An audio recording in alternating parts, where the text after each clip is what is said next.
So let's talk about the big boy. It was a mouthful. That was the longest hot or not I think we've had. Just it's supposed to be a lightning round. Just read off a couple stats, quick reaction, quick Twitch reaction. There was too much to read. I honestly left a bunch out that I'm gonna get into right now because it was as I was saying it, I wrote this down and I was like, oh, I could probably get this all out. It just felt long. That was the first time we've gotten to the end of the hot song. We got to the end of it. I think it's a 2-minute plus long song. Might have to extend it or put it on a loop next time because I imagine Cole is gonna have some more notches on his belt in terms of the stats. He's gonna pump his own stats a little bit more. I think I have a good feeling about this guy. So let's dive into him a little bit more. Obvious buy. So his ERA 1.37.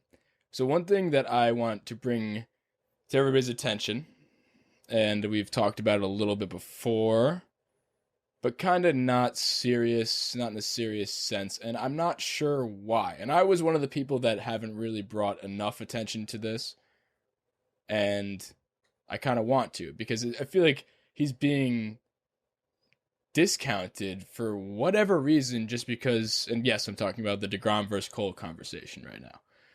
I think people, when you bring it up, and I've commented on posts from the Yankees, I reply to the tweets and stuff like that and say, best pitcher in New York, as a joke.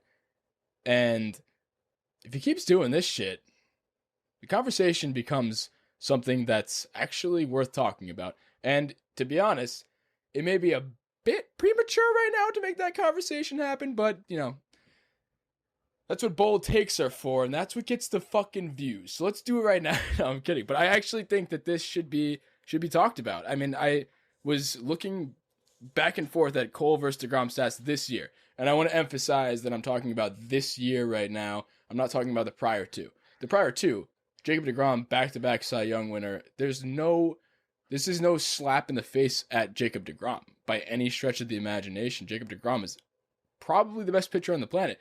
I just wanted to put a little bit of respect on Cole's name in terms of this conversation, because obviously when you bring it up and people bring it up and Mets fans will bring it up and other people will bring it up across baseball and just be like, they'll just dismiss it right away. Don't you think so? Oh yeah, no, I feel like it's, well, and like you said, the last 2 years it has been, I say one-sided, but it's that's not a slight at Cole. That's just how fucking good DeGrom's been. He has like otherworldly. He has been the best pitcher that the last 2 years, the run he's been on is like something that I haven't been able to witness in my baseball fandom and actually appreciate, like old enough to appreciate. Like he has been that fucking good.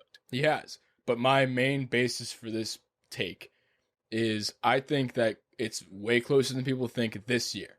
I think this year, in the small sample size we've had, and Gerrit Cole is no fucking schmuck. He's not just, I read some other names aloud before, like Carlos Rodon, John Means. John Means, good pitcher. Carlos Rodon, maybe not as much. He's probably the bottom of that list right there. But those guys having a great start to the year, they're probably going to tail off, like you said, with the Yankee rotation. They're probably going to come back down to earth a little bit. Gerrit Cole is that dude. Like if I read some other names out there and I said Shane Bieber, like he did with the strikeouts, you expect that. He's a good pitcher. So this isn't fool's gold by any means. So when you take a deeper dive into the Cole versus DeGrom stats, right now, as it sits right now, Gerrit Cole 1.37 ERA, Jacob Degrom 0.68. Yes, he has a way lower ERA. That's unheard of how low his ERA is. Unheard of as well for Gerrit Cole 1.37. But one thing I did want to throw in there that kind of brings this whole conversation to light, when you look into a little bit of the deeper analytics, not that deep, FIP. Obviously, if you're a baseball fan, you know what FIP is. If you don't know what FIP is, it's fielding independent pitching. Fielding independent pitching is what your ERA would be if you had average fielders behind you. So Gerrit Cole's FIP is 1.1. His ERA was 1.37, meaning that he has bad fielding behind him, which we've seen. So he doesn't have the luxury of having good fielding. So if your ERA is greater than your FIP, that means you're pitching better than the numbers show for ERA. If your FIP is higher than your ERA, you're getting lucky a little bit because then you have good fielding, they're making good plays, yada, yada, yada. So in the case of this, FIP for Cole is 1.1, Jacob Degrom 1.02. So his FIP is 1.02 compared to 0.68 ERA. It's getting a little lucky. So the .68 ERA, I'm getting really, really deep into the numbers here. And I don't want it to be all about that, but that's kind of what you have to do with this conversation. So I'm just saying, his .68 ERA, Cole has the exact same fit pretty much as him. So they've been pitching to the same degree if they had the exact same fielders behind them. So with that being said, the next stat I wanted to compare them to, current health. Cole's healthy. Cole's as healthy as ever. DeGrom, not so much. He's going to spend the 10 days on the IL. He's probably coming back after that. But WAR. Who knows how it's calculated? Who cares? It's what they care about to put people in the Hall of Fame. Cole's leading the entire goddamn league in it, and that includes Jacob Degrom. He's in the league.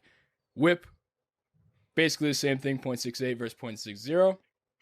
Wins, who cares? Gerrit Cole has lettuce. Jacob Degrom does not. Honestly, a little bit weird looking hair. If you ask me, I liked it better when he had the locks.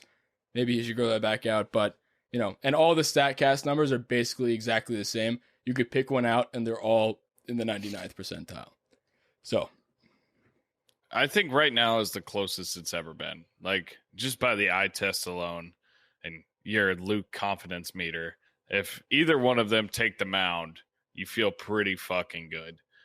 They're at both pitching at a level right now that's just you can't distinguish between the two because both you're expecting to go out there and give up 0 or 1 run. Like, you can't really debate who's better in this current season just because they're both pitching the respective best in their team, league, whatever. So, I mean, there's something to be said about, like I mentioned the WAR leaders. Cole is at 2.8. This is Fangraphs WAR. Cole's at 2.8. DeGrom's at 2.7. So there's something to be said, and those are the top two.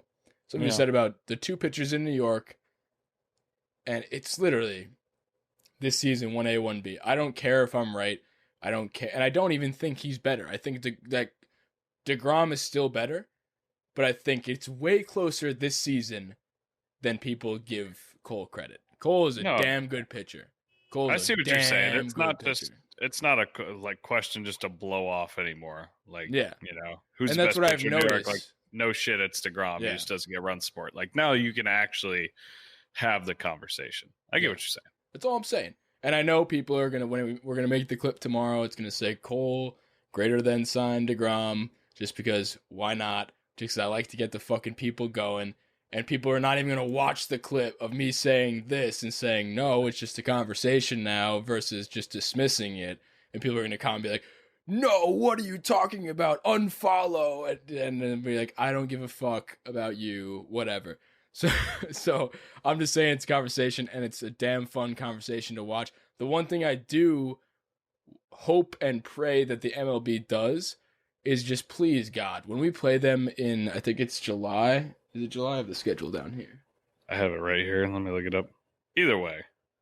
Yeah, it's July 3rd. I'm actually going for it. It's going to be a fun weekend. 4th of July, July 3rd. I was going to get a suite, but I'm not because it's expensive. But please, God, just give us 4th of July, Cole versus DeGrom, please. I mean, that's got to be the most... Please. That's got to be the most patriotic thing that Rob Manfred could ever do in his career. You want to make up for your just like years of shitty decisions? Give us Cole and DeGrom on. I know that's not technically his call, not but up to him.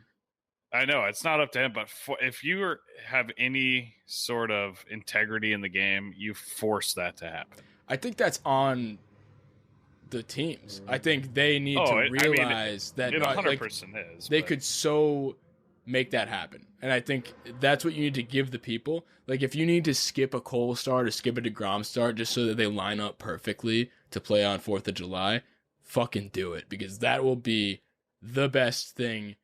I'm personally a big pitcher's duel guy.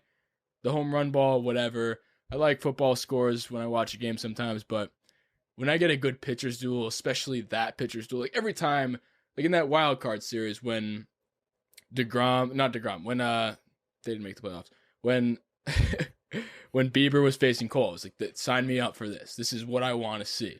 And yeah, it was like 7-3, but going into that, that's what I want to see. And I don't think it'll be 7-3 for for a Cole Degrom game. Jesus Christ. With the way we're hitting right now, we might score negative runs against Degrom. Cole will go 8 innings, give up 0, and we'll still lose. Like, I fucking love this dude. I think he's underpaid. I made those posts and to get the few people that are just like, what are you talking about? He's making $300+ million. It's like, dude, I'm literally kidding, but it's cool. But I think he's really good at baseball, and I enjoy watching him. And can we dive back into that one stat real quick? The 50s. I had two.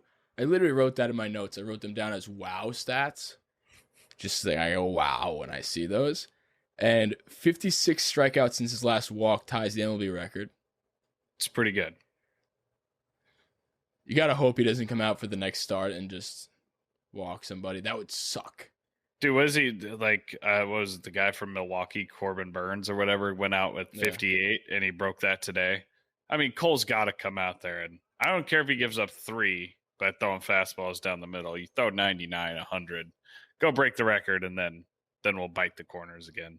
I know that's a stupid thing to say. It's pretty weird. I don't actually mean that, but... No, I don't know what you're talking about. I honestly didn't even listen to that. But that's pretty fucking wild. It's wild that he has such good strikeout stuff, and he has that kind of command that he hasn't walked somebody since he struck out 50 fucking 6 people. Do you know how many people that is? Yeah, roughly fucking 56 of them. Yeah, but like the batters he has to face, I think his K percentage is like 50%. So that means he's probably faced about like 120 people. Quick math, but 120 people he hasn't walked somebody. That's pretty fucking wild. And then the MLB most games in a season with 12 or more strikeouts, 0 runs, 0 walks.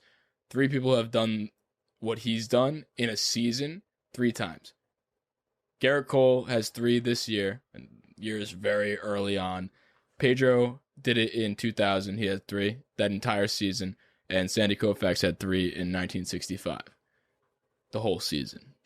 Gerrit Cole on May 13th, not Friday the 13th, has done that already. And I anticipate him breaking that record too. Is he almost... So we had that conversation of DeGrom versus Cole. They're on opposing leagues. Is he... Like, who's going to take the Cy Young from him? Is it just Bieber and him? Is that just it? In the American League? Yeah. Fuck, I don't know. I guess, yeah. I was a betting man. I mean, I was looking at the Cy Young odds like 2 or 3. It was like a week ago, and he was just the odds-on favorite, like outrageous Cy Young odds. Like you had DeGrom, I think he was like plus 175, which for an award in May is ridiculous. And I think Cole was like plus 225, which is still fucking ridiculous. But I mean, I don't see any way. He doesn't even have to pitch this well. I don't see any way that if he stays healthy, that he can lose what he has going right now. I mean, you have John Means. That's the other closest person, and you know, dude, he's on my fantasy team.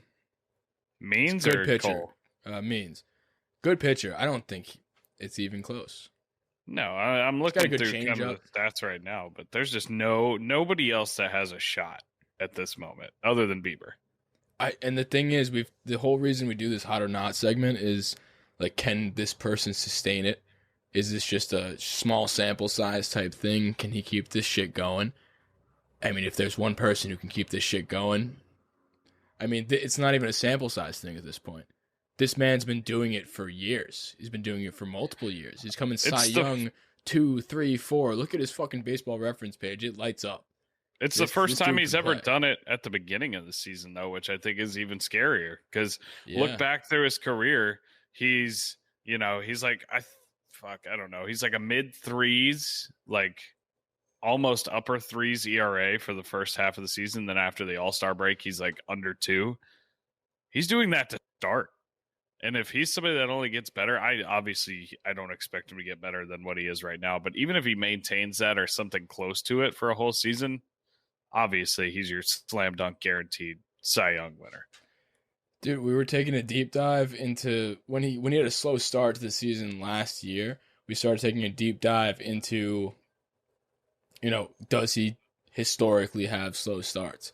And we were looking at it last year, and he was just like, yeah, he actually does have slow starts. It tends to be. So now imagine a Gerrit Cole who hasn't won a Cy Young in his career yet, maybe because of these slow starts, they can factor that in a little bit too much. But now he's coming out guns blazing. He looks like he's mid-season form, and nobody has a chance. And I don't foresee that ever happening. And the Yankee team that we think is going to be here offensively, and I think will come back, and that's my bold prediction. I think the Yankees will continue to bop, is that I think he'll get run support. I think he'll get wins, whether or not wins count for shit. He'll get that. I don't know that the Indians will have more run support for Bieber. I don't know that, the Orioles will have more run support for him. So I think he's the odds-on favorite. I'm going to lock it into my Action Network, and that is going to get me going. I'm going to make some money. So I hope you guys do too. I like his confidence he has this year. Just the last thing, not that he's ever lacked confidence. How could you when you're that fucking good? But he kind of adopted the Chapman stare down yesterday. Struck out his last guy. I fucking love that, dude. Dude, I love that. Struck out the last guy like 99 on the black. Fucking stared him the entire way to the dugout. Walked straight in. Tipped the cap up. Cracked his first smile of the day and threw an entire can of fucking Grizzly wintergreen in his cheek. It was just, he was ready to roll. I meant to talk about that, honestly. I haven't mentioned anything to do with the fucking dong that he packed, and I honestly want to do more. I want to make a shirt that just says, like, I just had the caption for that before. We just ended up taking quick pictures of the TV just to post those, and it was like throw gas, pack heaters, and I would wear that on a shirt. I don't even think you need a caption. I would get one of just, if I could just get one of that cheek, the fucking horseshoe he had in there right there on his face, that's all I need. You just know. That's my ace. We'll make it happen. Want to get into the knots? I'd love to.